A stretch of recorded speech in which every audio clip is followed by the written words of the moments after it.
Okay. Good morning. Good morning. Welcome to the special meeting of the Town Board. Today's Friday, July 24th. Please join me as we pledge allegiance to our flag. I pledge allegiance to the flag of the United States of America and to the republic for which it stands, one nation, under God, indivisible, with liberty and justice for all.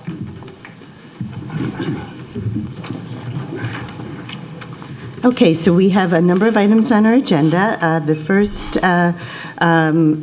we will go to the public comment on resolutions only. So would anyone like to come on up to the dais, state your name, and limit your comments to 3 minutes?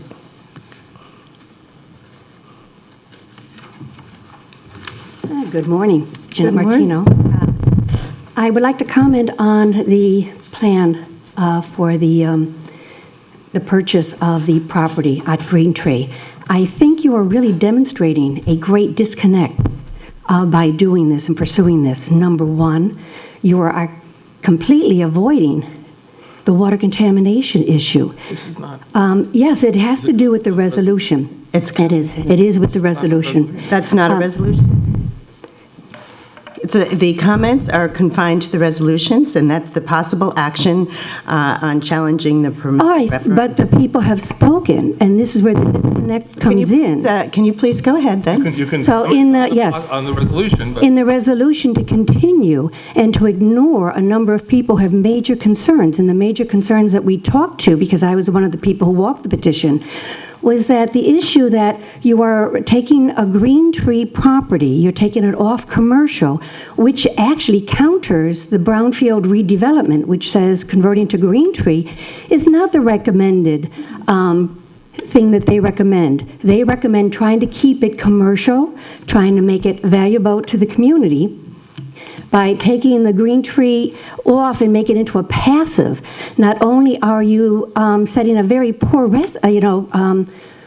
priority for dealing with this type of property, but you're also ignoring the possibility that you are actually hurting the adjacent properties by not looking into, before you proceed with this resolution to continue and to ignore the petition, the fact that the area is contaminated, that it is going to be it's going to be tax exempt, which means it's not going to add. And let's face it, we have a lot of Green Tree space in Hyde Park as it is.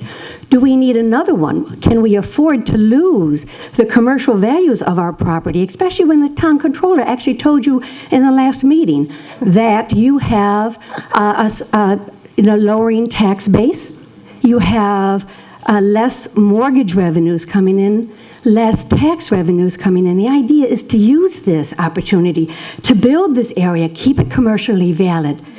So, thank you. thank you. Okay. Would anyone else like to come on up and comment?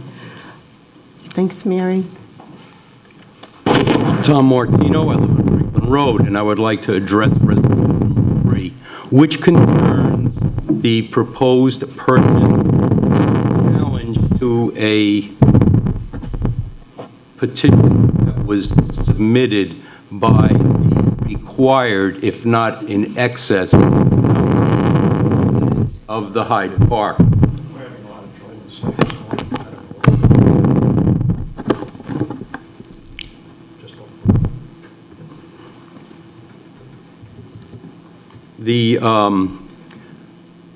I want to ask you, are you willing to spend taxpayer money to sue taxpayers? It does not look good. I believe that the people have spoken pursuant to New York State town law in respect to this petition. I think that you are asking for a problem in doing this, using taxpayer money to sue taxpayers. The other thing is, by the purchase of this property, right now that property generates approximately $12,000 in taxes annually. That will come off the tax rolls forever. I ask that you pause and you review, because if you did your homework on this property, you will see that New York State walked away from the property in September of 2011, and that if you see status, it says failed. That means that it does not meet cleanup standards. They can do nothing more with it. I also suggest that you review the Phase 1 document on this property. You might want to contact Walter Hang, who is a Hyde Park resident. He is a renowned authority on oil spills. And there is no way that this property is suitable for anybody to acquire. The taxes have not been paid by the owner in quite some time, and the county has not seized the property. If you do it with your house, after 3 years, you have a problem with the county. You don't have a house. But this property is in excess of 3 years. The county does not want the liability for this property. And I don't think that the town of Hyde Park should either. I think that what the town should do is get an order of condemnation, very much like they did at the Babcock House on East Dorsey, and take the building down and charge it to the tax bill. And that is a simple solution, and it's less costly. And I might add that you probably will be required to monitor that property ad infinitum, which will run you some money, just like the town monitors the former town dump. But I really think that you may be opening a can of worms in this acquisition, and I do find issue with this body suing the people of Hyde Park when they lawfully submitted a petition asking for a referendum vote. Thank you. Okay, would anyone else like to come on up? Good morning. Hi, Allison Hildwin, resident of Green Tree. I feel like I'm in the twilight zone this morning and appalled by the comments that I'm hearing. I could speak for hundreds of people I know that this is an abomination. It needs to be leveled. I personally would go there dressed like this with my own 2 hands and start taking it down. I think it's offensive that anyone could say that any of you up here has not done your homework on this project, because I know personally for more than 3 years, the 8 years that I've been living in Green Tree and the 30 that I've been living a mile up the road, that everyone has done their homework. This has not just been sitting for a little while. This is not generating revenue. The $12,000 that was just quoted makes absolutely no sense if no one's paying on it. Get rid of it, close the can of worms, move along. Personally, I would much rather see my tax dollars go to something that I know is going to be resolved, that I can see with my own 2 eyes and enjoy every time I go up and down 9G and into my neighborhood. So I don't think that that's a problem. There's a lot of things that my tax money goes to that I don't see, that I don't know about. And for all that has been resolved on this and all the progress that everyone up here has done for the lien, for the property, for all of the things that come with this, I think the amount of money that it would take to wreck this and move it down and plant some grass is a drop in the bucket compared to what has been waived and what will be waived to clean this up. There are plenty of other viable open buildings in Hyde Park that if anybody wants to open a business, go right ahead. This is not one of them. It never will be. The resolution is a wonderful idea, and it should be done pronto. Thank you. Thank you very much. Appreciate those comments. Okay, any other public comments on the resolutions only? Okay, so we're going to go ahead and close the public comment session. Warren, should I make some comments now, or should I wait till a few minutes? What I'd like to do, Okay. because the matter that we have to discuss and you have to decide by the Okay. resolution involves litigation, so Okay. I'd like you to take care of the open business. Our open business, we're and then gonna we'll go come into back and executive session. I'll make some then we'll comments talk that about it. address, yeah, sure, absolutely, great. Okay, so moving on to the first resolution, to authorize the date change. That was the regularly scheduled meeting is for August 17th. I'm not going to be here, so I'd like to offer that we could change it to the 10th. I've checked with the media committee and the town clerk. So Emily, could you go ahead with that? Sure. Resolution 724-1 of 2015, resolution changing the scheduled regular meeting of the Town of Hyde Park Town Board for the month of August 2015. It'll be August 10th. Second? And all in favor? Aye. Aye. Okay. Dave, number 2? Sure. Resolution 724-2 of 2015. Resolution authorizing the Town of Hyde Park to make application to the New York State Department of State for a grant pursuant to the 2015 Local Government Efficiency Grant for the implementation of the transfer of water and sewer systems to Dutchess County Water and Wastewater Authority and dissolution of the town districts. Second? And all in favor? Aye. Aye. So I'd just like to kind of bring everybody up to date on that. So as most people know, our transfer of the water and sewer districts are imminent to the Water Authority. And we've worked very closely with them on every aspect of this transfer, including the first government efficiency grant that we obtained to explore the transfer. And right now is the consolidated funding application process. And Emily has composed 2 grants that we're submitting for various projects. One is a dam project in the Roosevelt Road area. It's near Staccato Drive and Lions Drive, and it would be to remove a dam in order to help some of the homes hopefully come out of the floodplain. And we've gotten a lot of support from other Emily, can you move emergency this? service agencies on that. So, And then want to tell us a little bit about the second one? sure. The second one is we're applying for a technical assistance grant through the New York Main Street program. The New York Main Street program provides actual construction funds to private landowners to rehab their buildings to recreate and revive traditional main streets. And so we're working with Hudson River Housing to apply for the area right here near the town hall. And the technical assistance grant will let us study which buildings would fit into that program so that next year or the following, we could actually apply for rehab funds that would help the property owners to improve their properties. So thank you for that. So this would be the third grant application that the town is involved with that we're submitting to the consolidated funding application process.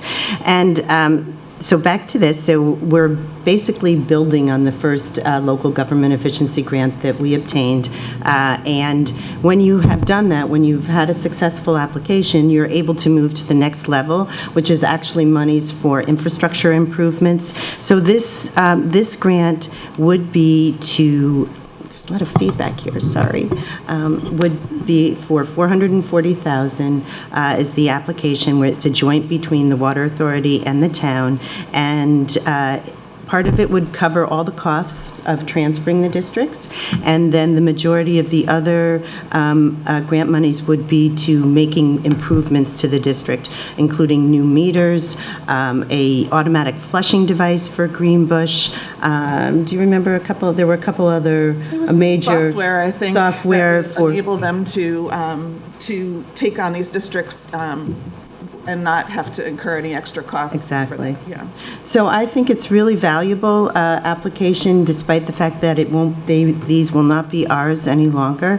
So I think that it's valuable for us to go ahead and make this joint application. It's great that the Water Authority is really looking out for these districts and how to keep the costs down. It absolutely is, and we're very pleased to be able to offer any assistance to the residents of those districts. And you know, I think something that people, I'm sorry, Herb.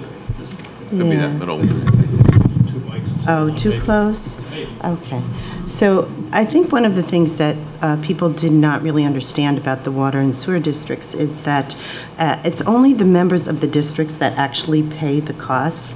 It's never shared amongst the town, it's just the districts. And so anything that we can do to reduce their costs, to make them more efficient, to make their water quality better, it benefits those people directly. And it's never been a town cost in the sense that we paid for the infrastructure for those districts. And that will remain as a feature when the Water Authority absorbs them.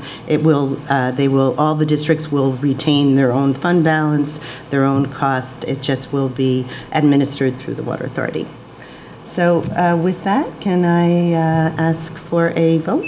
Did we? Second? I think we voted. We already did? Okay, good. Yeah. Did we vote, Pat? Did we vote, Pat? Yes, on the second Okay, one, so we did. good. Hey, and you know, as long as I'm here, I just kind of want to give people an update on the fund balance, because I did just kind of check that over with our bookkeeping department. So in the years of 2010 and 2011, under the prior administration, which we have the supervisor here, they spent $1,021,857,000 out of our fund balance. We don't know where because there were never any transfer agreements, there was never any bills that accounted for that. So people, $1 million was spent in the years of 2010 and 2011. So in our administration, 12, 13, and 14, we have added $639,329,000 to our fund balance. So I think we just want to, put that in perspective that, under a prior administration, over $1 million of the taxpayers' money was spent without even any real paper trails. And it didn't follow legal process. It did not follow any of the GFOA recommendations on how you spend money, just poof. Okay, but we have followed every single recommendation. We have had wonderful audits. It's been very obvious, and we've added $639,000 to our fund balance. So I just think people wanted to maybe just put that in perspective. And may I have now a motion to enter executive session to discuss matters of litigation? Second? And all in favor? Aye. Here, Pat, you could.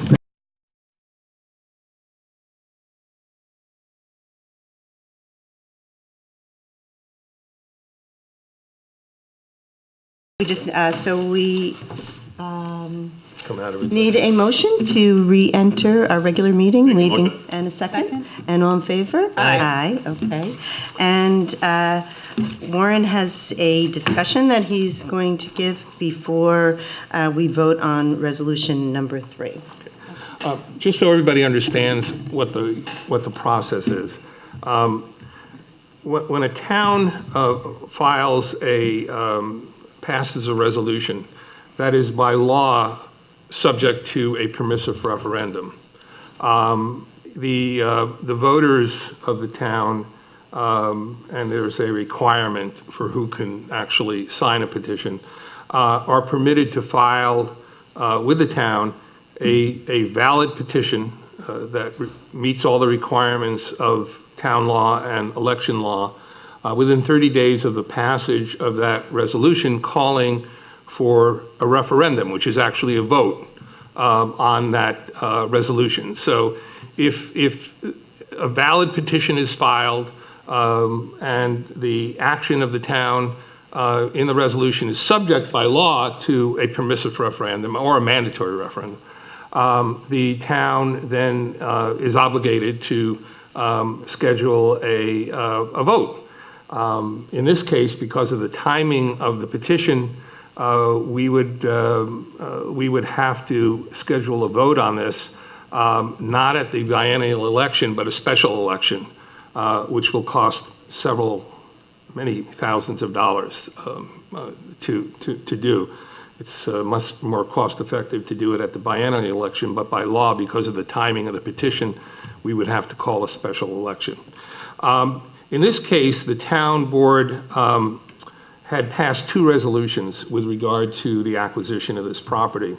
One was a resolution with regard to the acquisition of the property from Dutchess County for the sum of $10. As part of that acquisition, we are obtaining releases from liability and assumption of liability by the New York State Spill Fund and DEC for any additional remediation that could possibly be required on the property. I just want to let everybody know that there was an enormous amount of due diligence that was done prior to this decision to purchase the property over a period of a couple of years. There were meetings up in New York State with DEC and the Spill Fund and Dutchess County Attorney's Office. We hired experts to review all of the records of DEC and the Spill Fund with regard to the remediation of the property. We confirmed that the spill has been closed.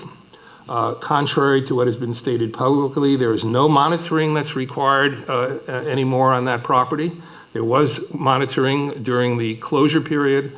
There is no more monitoring, and the town has no responsibility pursuant to its agreement with the Spill Fund to do any monitoring in the future, nor does the town have any responsibility to do any further remediation of the spill at that property if it is determined that that has to be done, which we don't think it will. because DEC and the spill fund are assuming the responsibility pursuant to the agreement to do that. We have also confirmed through our experts that the spill has been closed, the property has been properly remediated, and the property does not cause any danger to the public or the community for the purposes that we intend to use this property for, which is not as a park. It's simply going to be an open green space where there'll be some plantings, hopefully, and taking down the building and beautify the property. And to be honest, if the town had decided to establish a park there would be no problem either. There, under greenfields, brownfields remediation, it's very common for sites, hazardous waste sites, to be remediated and those sites turned into housing projects, parks, or public property.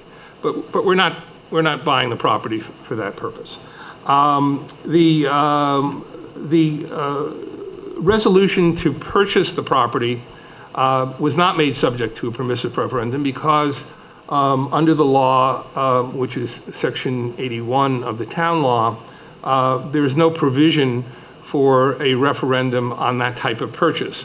There would be a referendum if you were going to be building a town hall or acquiring property for a town hall or a highway garage, or if you were taking action to tear down an existing town building. If we wanted to tear down the town hall, for example, or the highway garage, that would be subject to permissive referendum. But this acquisition is not covered by Section 81B of the town law. So for that reason, the petition calling for the referendum standing alone is invalid.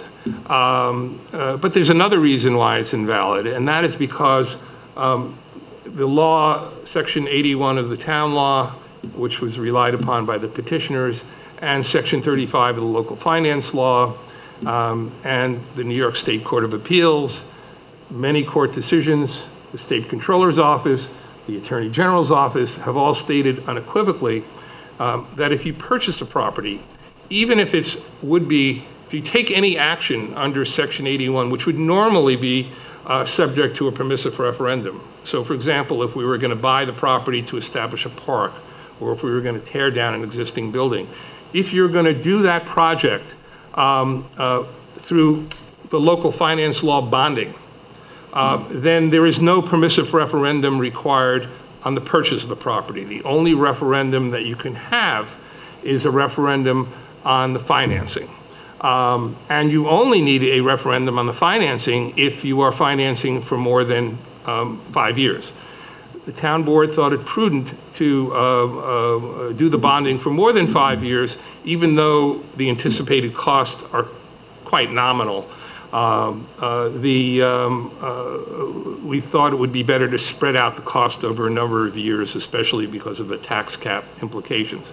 But if the town was to decide simply to bond for a period of 5 years or less, there would be no permissive referendum either on the bonding or the purchase of the property. I want it clear. The town also could purchase the property by using surplus funds, which it could easily do.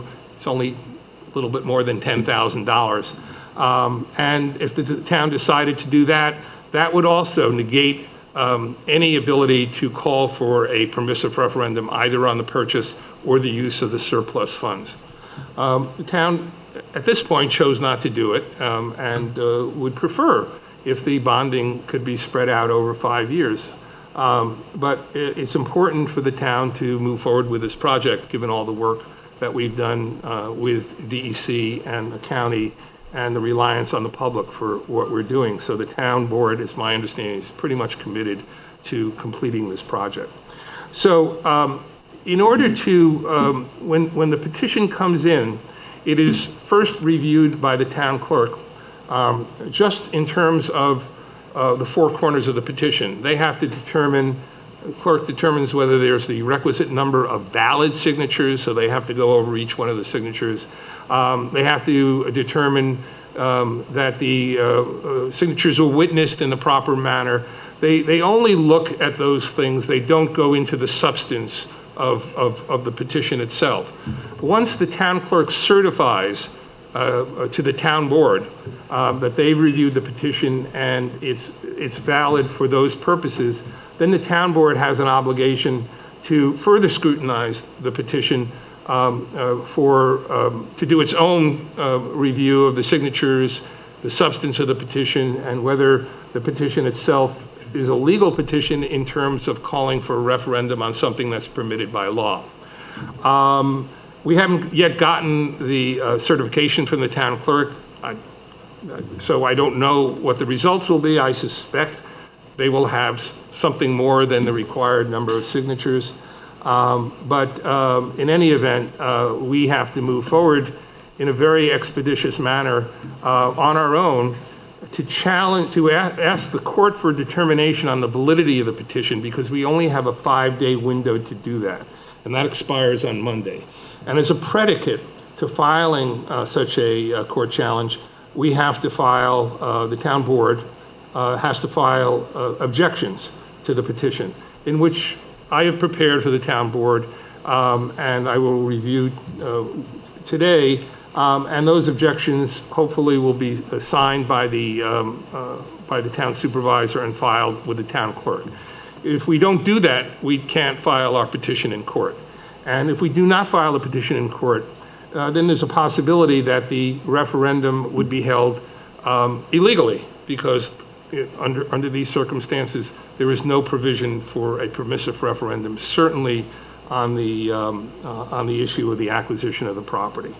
I think there's another terrible, well, aside from the fact that when I looked at the petition, I saw that in some instances, witnesses to the petition were witnessing their own signatures. In some cases, the signatures were clearly not valid. I think even if they have the requisite number of signatures, it's vastly overstated from what they claim. The petition has a defect in that they combined the petition for a permissive referendum on the acquisition, which is illegal, with a petition on the financing. And we are going to ask the court to rule on whether that nullifies the entire petition, in which case there would be no permissive referendum on the borrowing either. We're fairly confident of the law in terms of knocking out that portion of the petition, that the judge will rule that it's invalid on the issue of the acquisition. So that's where we are, and we have a list of objections, and I think I should read it, even though you may not understand it all, the public may not understand it, but the objections are filed by the Town of Hyde Park Town Board, consisting of Aileen Rohr, Supervisor, Emily Stenson, David Ray, Hannah Behrens, and Kenneth Schneider as councilpersons, as objector to the petition on the request for the taking of a referendum vote upon resolutions 62217 of 2015 and 62218 in 2015. And the objections are filed with the town clerk to Donna McRogan.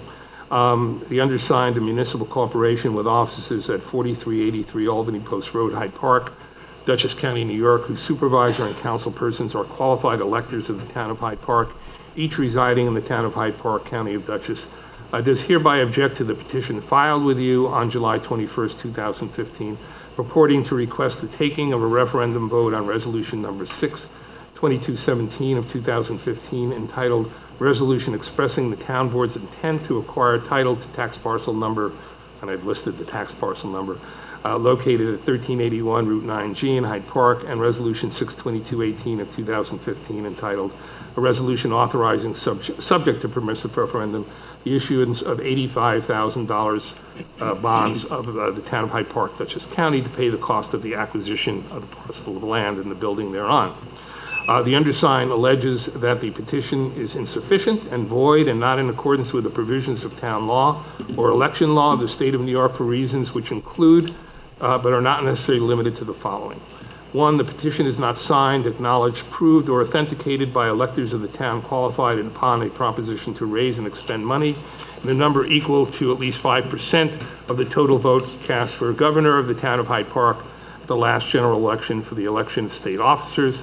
2, the petition does not on its cover sheet or first page state the total number of valid signatures contained in the petition as required by town law section 91.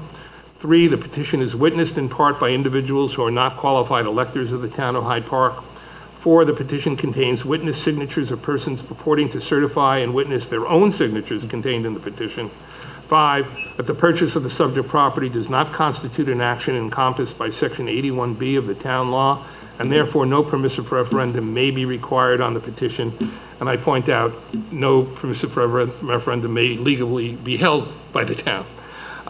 6, the petition is patently defective and invalid in that it seeks a permissive referendum pursuant to town law 81B on resolutions number 62217 of 2015, and at the same time a permissive referendum on resolution number 62218 of 2015 pursuant to local finance law section 35, when town law 81-4, supported by numerous decisions of the courts of the state, including the Court of Appeals, and by relevant state attorney general and state controller's opinion, states that there is no right to a permissive referendum on the acquisition of property pursuant to section 81B of the town law when financing of the acquisition of the property is made pursuant to a bonding resolution enacted pursuant to the provisions of local finance law.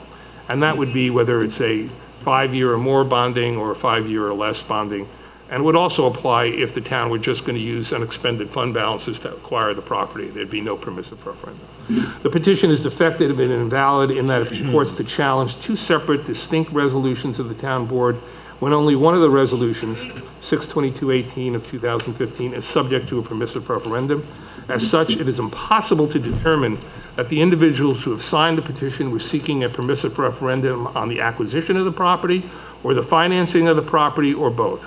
The petition is defective and invalid in that the statement of protest contained in the petition is defective, in that it is impossible to determine from the petition whether those signing the petition calling for a referendum on the financing of the property would have signed the same if the invalid request for a referendum on the purchasing of the property had not been included in the same. The petition is defective and invalid in that the statement of protest in the petition is invalid, incomprehensible, and inconsistent due to the merging in one petition of the protest over the financing pursuant to section 35 of the local finance law, which would separately be grounds for requiring a permissive referendum, and the request for a referendum on the purchase of the property, which is unlawful and not permitted. And 10, the petition is defective and invalid in that the election districts and the wards of the signers of the petition has not been stated. A verified petition or application setting forth the objections of the undersigned to said petition will be duly presented to the Supreme Court, Dutchess County, as authorized by law. So, what happened there? We have a resolution which I would like the town board to consider. It's slightly amended from the one which we had in that we've added to the last paragraph of the authorization to the town supervisor to execute these objections, which must be filed before we go into Supreme Court for declaration of the validity, and the necessary action in Supreme Court, which has to be filed by Monday. So need a motion to accept, I don't want it, the amended resolution. Can we motion, we're motioning to change them right now? To amend the resolution. Okay. I make a motion. And Second. And all in favor? Aye. Aye. Okay. Okay. Can I just say, I mean, Yes. it sounds like what Warren is advising us is that it would probably not be legal for us to hold a referendum based on this petition, or in any case, to hold a referendum on the acquisition of property, because that's not something we can hold a referendum on. So we really have no choice but to go to a court and have them sort this out and tell us what's legal for the town to do in this situation. Unfortunately, it's going to cost us a little bit of money to do that. It would cost us a lot more to actually hold a referendum, which would probably not be legal anyway. So we're doing the best we can in this situation to get a project done that's been in the works for a long time. That's well put. I couldn't agree more that it's, we have to do this. And, you know, we were elected to solve problems. that's what we're doing. And we've focused on pulling our community together to work to solve issues that affect all of us, because we are a community. And this property affects 200 home values in that immediate neighborhood, not even mentioning all the people on 9G. So, it's an important action on our part for very little cost. And, we have reviewed this many times, but I think it's so important to all of us. I think it just bears another highlighting of the actual facts. So, this property was contaminated 25 years ago, 30 years ago, over a period of time. The spill fund came in, they cleaned the property up, they remediated, they took away all the contamination. It was monitored over a number of years. The spill fund is the entity that oversaw this work. They closed the spill fund report. They actually came back in 2008 and removed more soil. So some folks have been quoting a 2006 report that was before the final remediation was completed. So yeah, there's kind of been a very, an distortion of the facts, where people have taken old information and presented it as new, and just to kind of confuse the issue. So, there was a lien of about $400,000 imposed on this property because it was real money that was put into it. The spill fund hired a company to come in and clean this up. The state of New York laid out this money, people, and we got the benefit, really, because a prior business had contaminated the site. The state of New York took on the responsibility to clean it up. They imposed a lien on it for somewhere around $400,000. And I think the fact that the county didn't take it for all these years really proves it's nowhere near worth $400,000. Hey, if it was, we'd all be thrilled, wouldn't we? And hey, they would have taken it, they would have sold it on the open market, but the reality is it's not worth anywhere near $400,000. And I would wager that every property in there can just about take $10,000 off its value because of having to drive by this property. So if we look at the property values, we try to look at the big picture here, you can see the impact for the residents of Hyde Park is financially, to get this property for $10,000 and $10 and create that kind of impact. You don't get that kind of return on your money. I would love to find a deal like that in real estate any day of the week. So, again, we're spending $10 to obtain the title for a property that has almost $500,000 in lien. That's a pretty sweet deal. And the facts are that it has been remediated. It's ready to go. We've done our due diligence. We've hired a professional firm to evaluate all the documents that have been prepared to evaluate the property. They have given the go-ahead that this is, that we can feel very comfortable that we are obtaining a property that has been remediated. Hey, and we even have a guarantee that if by chance they find additional issues when the building's removed, they're going to come back in. I would just really wager anybody to find a deal like that anywhere. And so, again, it's money out of our fund balance, and if need be, we hope to spread it over a number of years to keep it reasonable for the taxpayers. But, again, the people that are advocating that this is somehow irresponsible, I'd like to wonder why they didn't put that type of scrutiny to the $1 million that they spent out of your fund balance, out of the taxpayers' savings account. $1 million? I'd like to know why, where.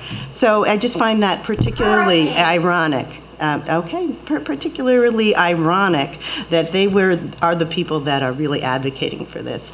And as a final thought, we are working very hard to promote the redevelopment of our town, to pull together as a community to solve problems, and that is the mandate the people have given us. That is the mandate. Pull together, make your community better by solving problems, and that's what we're doing. So as a final thought, I'd like to go ahead and put this resolution out to a vote. I'd just like to add one thing to that. Oh, okay. Very, very good statement. It may have been missed, but the county is also waiving $57,000 in back taxes that normally we would have to pay. This was put together as a prototype among the county and the state to take properties of this nature, which are a burden to communities for several reasons, and try to adaptively reuse them and beautify municipalities. And I know that our county executive, Mr. Molinaro, is hoping that this will inspire similar properties, which the county is burdened with, and the towns are burdened with, to come up with similar agreements with New York State DEC and the Spill Fund, so that these properties can be taken off as a burden on the tax rolls. Remember also that when if the county has to pay for these taxes, the citizens of the town have to pay that through their own Exactly. county Through their taxes. county taxes. So it's not like you're getting a free ride on this No, thing it if the is county. We do want to emphasize that we are very appreciative of the efforts that were made by New York State and by the county to put this wonderful project together. And just one final point, I know Ken's chafing at the bit down there, but, sorry, I just want to say one other thing. There's a kind of a misconception that this is zoned commercial, because it's actually not. It's zoned greenbelt, so it's not even a commercial property. Neighborhood. So it doesn't even have any commercial potential. And as the young lady who spoke so eloquently mentioned, there's so many other commercial locations in Hyde Park that need redevelopment. We're very happy to work with anyone on those, but this is not one of them. And clearly, if the county thought they could have sold this for $500,000, they would have done so. I just wanted to state, and I loved your statement, and that's why I almost didn't want to say anything, because I don't think much more needs to be said. But one of my constituents said to me, "Thank you for finally working on the other side of the track." 3 out of the 5 board members live on that 9G side. And, Hyde Park is not, people think Hyde Park is Route 9, but, Route 9G is vitally important as Route 9 is. And that is an entryway into Hyde Park. So it's not just a burden to the people that live in Green Tree. It's a burden for anyone traveling on that 9G side through Hyde Park. And just one other, quick note, I did breeze through that petition, and I was just wondering why there wasn't really any signatures from Green Tree. That the people that went out to cause trouble, for us to solve a problem, never really spoke to the people that are really being hurt by this issue. And if they really cared about Hyde Park, you would have went into that neighborhood and you would have spoke to those residents. And I guarantee those signatures would not be on there. So next time that you think about doing a petition, go to the people that are really being affected. That's really where the issue should be. That's my comment. That's very good. Those So are thank really you. good points, Ken. Hannah, do you have anything that you'd like to add? No, I think you guys have said it all.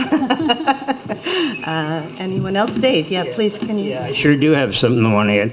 I was really mad when this started. I couldn't believe that somebody would object to us getting this eyesore off of 9G. That's been at least 20 years that I know of. Other good people on both sides of the aisle have tried over the years to fix the thing and could never get it done for whatever reason. I'm just grateful that Aileen and Councilwoman Svensson took the initiative, went to Albany and started this.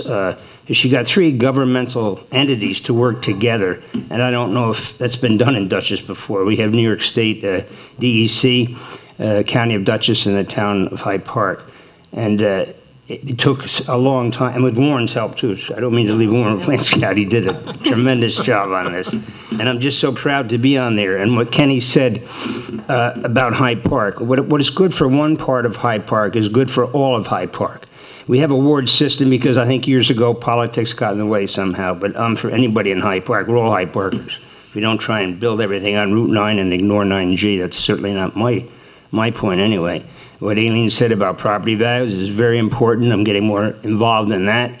And we have some properties that really need fixing, and this is a start anyway.